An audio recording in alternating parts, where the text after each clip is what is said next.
Let go of her head. Thank you, Adam. I have relied on your counsel and friendship and all the good laughs, but also sharing that vision for justice and equality and how do we think about those things in Melrose throughout the time I've known you. And I'm so appreciative that you did that introduction. And thanks to Julie, where's Julie? There you are. My sister and Sparkle. We met and bonded immediately over cool hairdos and cool clothes. So, but we've been friends ever since, and it's so great to have her as my neighbor. And thank you so much for taking on the role of MC. Next thank you I want to offer is to this guy.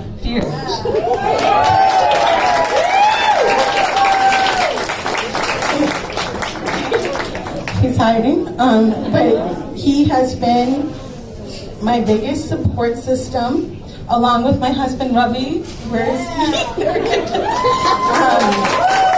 I'm also super excited to have my parents here. They are on a really awesome retirement road trip from Iowa, and they've made lots of stops along the way. They were able to be here tonight, so thank you so much for all of your support.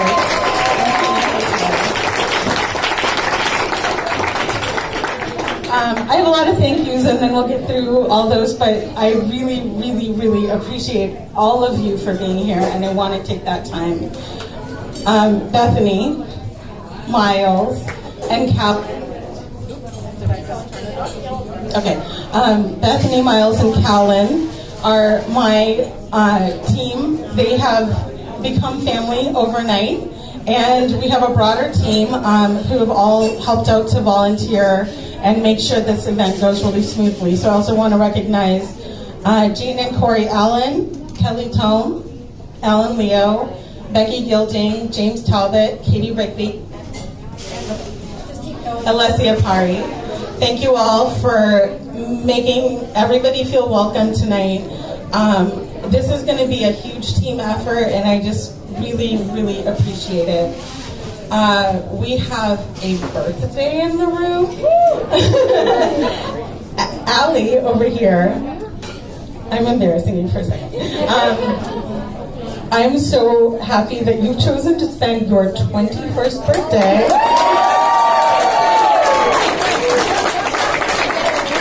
over here. I'm glad we have a venue where you can celebrate your 21st birthday.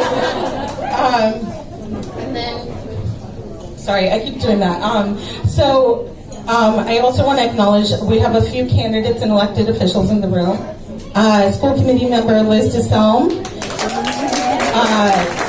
local candidates, Ward 6 Alderman City Councilor candidate Jen Grigoritis, and at-large candidates Laila McMurelli and Maya Jamaluddin. We also have my emerged sister, Stephanie Martins, all the way from Everett in the room, and she's running for city council there. I really appreciate you guys taking the time, because I know you've got your own elections to contend with. Thanks for taking the time tonight. So what I want to do right now is introduce myself to all of you. I think I know many of you in different aspects of my life, and talk about sort of my experience and my passion and commitment and why I've decided to do this, why I'm running for mayor, as well as some of my ideas for the city, and then hopefully you all are going to be so excited, and we're going to talk about how you can support me at the end. So in 2019, we have an opportunity to embrace our future. This is the first time in a generation we'll have a new mayor, 18 years. I'm excited to work with you to strengthen what we love about Melrose as we invest in the future. As a city planner, I'm experienced with both the technical aspects of operating a city, as well as also knowing how to bring different perspectives together. This is what I've done throughout my professional career. right here in Melrose. I had the opportunity when I used to work at the Metropolitan Area Planning Council to work on zoning along the commuter rail corridor. We just passed an override, as you all know, and one of the big discussions during the override was how can we increase tax revenue in Melrose. Our zoning that I supported is one of the ways that we have been able to really make sure that we get the highest and best use for our land as our city redevelops. Then I had the opportunity to work on Melrose Forward, a community vision and master plan that has been intended to guide decision making over the next decade for Melrose. That plan covered a range of topics: housing, economic development, transportation, facilities and infrastructure, energy and sustainability, history, culture, parks and open space, and land use. I studied all of those topics working in close consultation with the City of Melrose Office of Planning and Community Development, and really got to dig into our local challenges well before I was elected to serve the city on our city council. As Adam mentioned, I also was on the Human Rights Commission, where I was the vice chair, and for me, that was a core piece of who I am, thinking about how do we really live up to our motto as one community open to all. Since I was elected, it's been a really busy term. We started with a change in leadership, and then immediately went into really tough conversations around our city's revenue challenges and conversations around passing an override. This has given me the opportunity to supplement my experience in planning with a deep dive into municipal finance. So again, I'll hurry up with the bio piece, but basically I grew up in Iowa.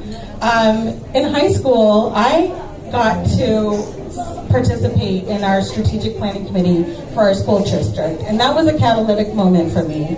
I remember watching a facilitator facilitate a room and a conversation around mission and priorities for our community, and that sparked something in me.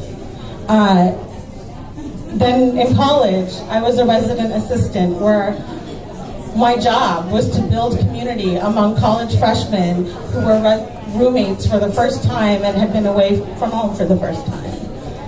Fast forward, I went to graduate school at the University of Pennsylvania in Philadelphia, where I studied city planning and worked at the Philadelphia City Planning Commission. Took an internship in DC at the National Trust for Historic Preservation, then worked for a couple of years in Baltimore at a local nonprofit doing affordable housing, redeveloping vacant homes for affordable housing. Met Lovey, we moved to Arizona. I worked briefly in a suburban community in their planning department there, as well as working at Arizona State University as teaching a course. And then life brought us to Massachusetts. We've been in Massachusetts for over a decade and in Melrose for 6 years.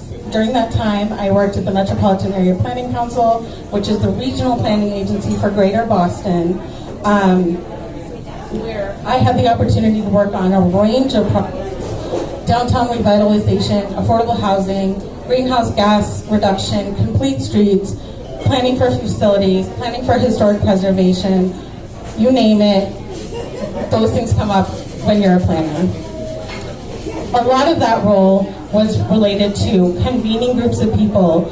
One of the things I've seen in Melrose is how we have an opportunity to get folks who are working at the same city hall in the room together.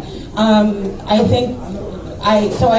met with, for example, the fire department and firefighters, and I've met with folks in the city administration, and one of the things I've gotten the sense of is the need for conversations to happen outside of a budget negotiation, and opportunities for city staff across the board to feel that they're valued and respected and for their expertise that they bring while also being guided by leadership and vision at the top. You may have seen around the room there's a sheet that kind of has an overview of my platform. Some of the things listed there are part of what I think differentiates me. So we have a number of great candidates. I know I've had conversations with many of you about feeling the struggle of being friends with many of us, knowing we all have a deep passion and commitment for this city.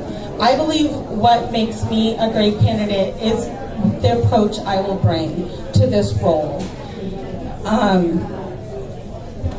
One of the things on my mind is how do we think not only about how we meet our short-term budgetary needs.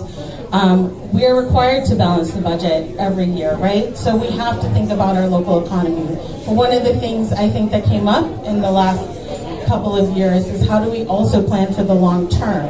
And if we start thinking about things through an environmental, economic, is this helping? It's like cutting it out. Keep going. Okay.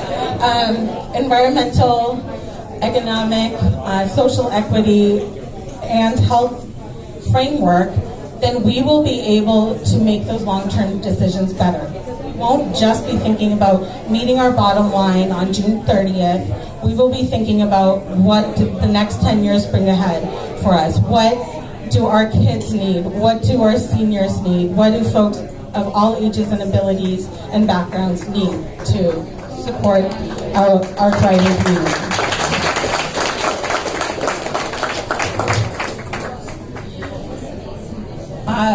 I also have had many conversations with folks about what does it mean to act locally when we have these very daunting challenges: climate change, housing, affordable housing, transportation, the MBTA. We cannot be paralyzed into inaction. My experience in regional planning will help us not do that, and my relationships with communities around Greater Boston and my knowledge of the Metro Mayors Coalition will help us make sure that we are the leaders that I believe Melrose can really be.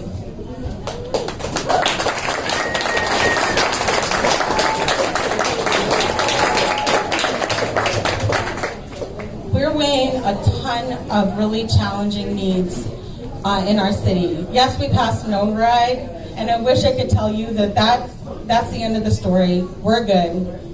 If you've been inside of our fire stations, our police station, seen some of the back rooms in our schools, you've sat in the aldermanic chamber probably, you can see that we have a lot of facilities investment needs ahead of us. You've also probably heard about sexy things like infiltration and inflow, water and sewer challenges, the things we really don't see, our infrastructure beneath our roads.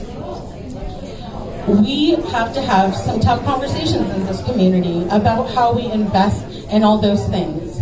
One of the things on my mind is that we have a public safety building that we need to fund, as well as a library building project that we're up for a grant for. And what I don't want to see happen is that we're going to be pitting those really important uses against each other. So again, with strong leadership and planning to think about how we can meet those different needs while having the tough conversations in our community about how we're going to fund those things. I know it doesn't necessarily mean that another override is coming, but we just need to have the tough conversations as a community.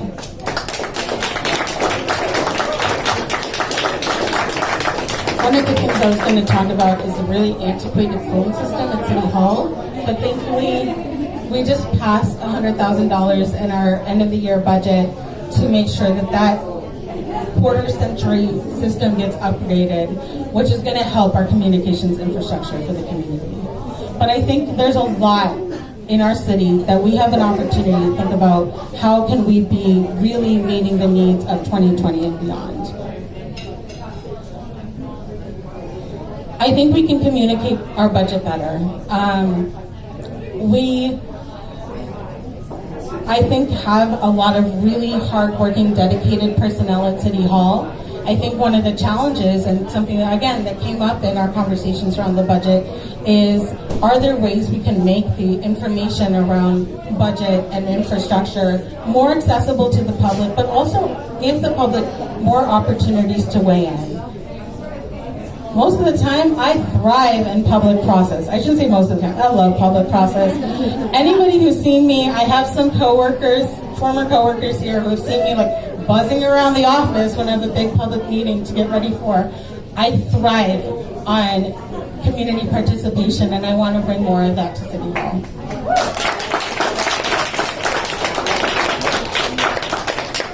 Another conversation I've heard around the community is, what's going on with our downtown? How are we investing in our business districts? What's happening on the other business districts around, like the Caruso's building and all of that? I think, again, we have an opportunity to invest in economic development, streamline our permitting processes, and really communicate. Again, I think a lot of it comes down to communicating back to the public. And finally, I want to talk about how we're going to support an intergenerational diverse community. Again, I take our city motto, one community open to all, very, very seriously. I've had conversations with folks about how do we support people on a fixed income. Your taxes are going up, but your income isn't. And that's a real conversation we need to have. We do have some tax relief and other opportunities for folks, but we haven't maybe reviewed those policies and publicized them as much to make sure that those things are really accessible to the folks they're intended for. We don't have a commission on disabilities. That's another thing that I would love to explore as a community. So again, I've got a wealth of ideas, and I could probably keep you here all night. But I think the goal here is that hopefully you like a lot of what you've heard, and that you will get involved in my campaign. I need your support. This is going to be a haul. We only have 12 weeks until the mayoral preliminary on September 17th. And I'm going to keep working hard to earn your vote. I want to say all of you are definitely leaving this room voting for me, but I know I've got to work for it. I know I am your representative and your public servant. So with that, I'm going to turn it over to Bethany, who's going to tell you more about how you can continue to support our campaign.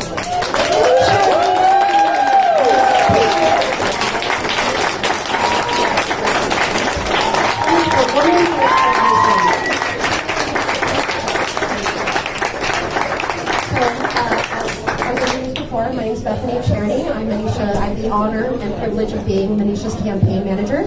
This is Miles Wentzell, our field director. So I just want to talk a little bit about the campaign for a second. You know, I think it's easy to step back and it's like it's buttons and it's signs and platforms, and of course it's a brilliant, inspiring candidate who pulls us all together as a community. But a campaign is, it's often like we see her name, but here's what I was struck with when I met Manisha. I asked her, you know, why did you get involved in city council? Why did you run? And why do you want to run now? And what struck me was like how she lights up when she talks about you. That she cares about the people of Melrose so deeply and is so committed to you, the people of Melrose.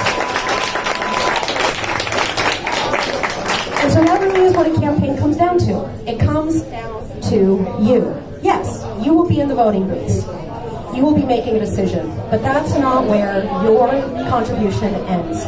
Your contribution is also how we're able to get this message out to other people, how other voters like yourself who can't make it to events like this can hear about Manisha's platform, her expertise that she's willing to lend to this city.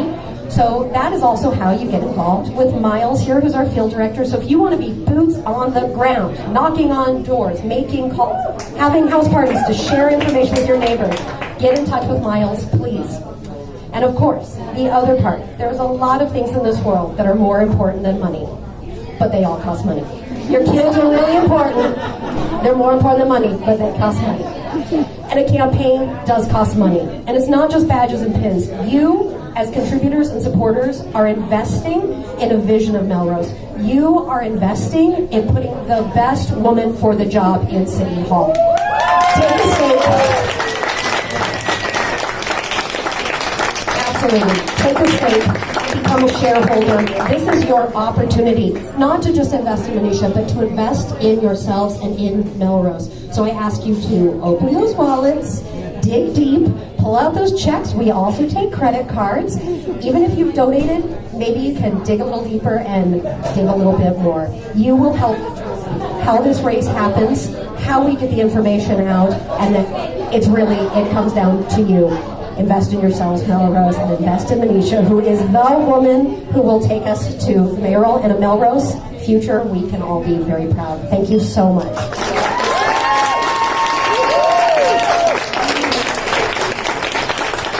And now I'm going to find Julie to come this way, Julie. Okay, that's okay. Julie, everybody, make room for Julie. While we're waiting, another round for Manisha. What?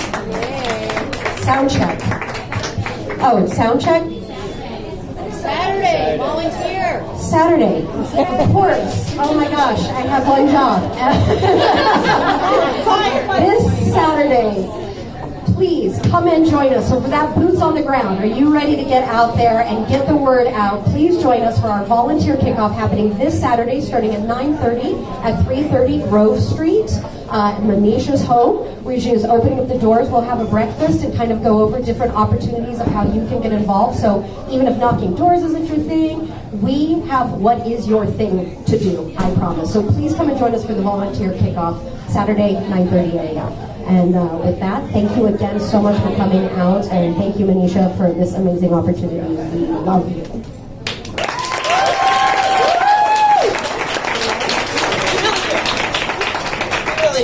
We really do. So in addition to the Saturday, what did you call it? Boot camp? Something or other? That's what I meant. I am having a house party on July 20th at my house at 74 Argyle Street. No, 20th. Is it 10th? Is it 17th? I'll put it on Facebook. Yeah, I hope to see all of you. And here's another thing. If you feel like tonight you didn't really get a chance to one-on-one talk to Manisha, that is her number one skill in my book. She speaks great in a crowd, obviously. But if you want to connect with her, that's my job. So you reach out to me, I'll reach out to the neighbor, we'll get you on my porch, or my new kitchen. Which I'm very excited about. Bringing it back to me. What's wrong? Anyway, thank you all for coming out tonight. If you can, hit your wallet and help us out. It would be great. I think Saturday morning's going to be a blast. It's going to be sunny, I promise. I promise. We don't live in Seattle. We live in Melrose. Thank you so much. Good night, everybody.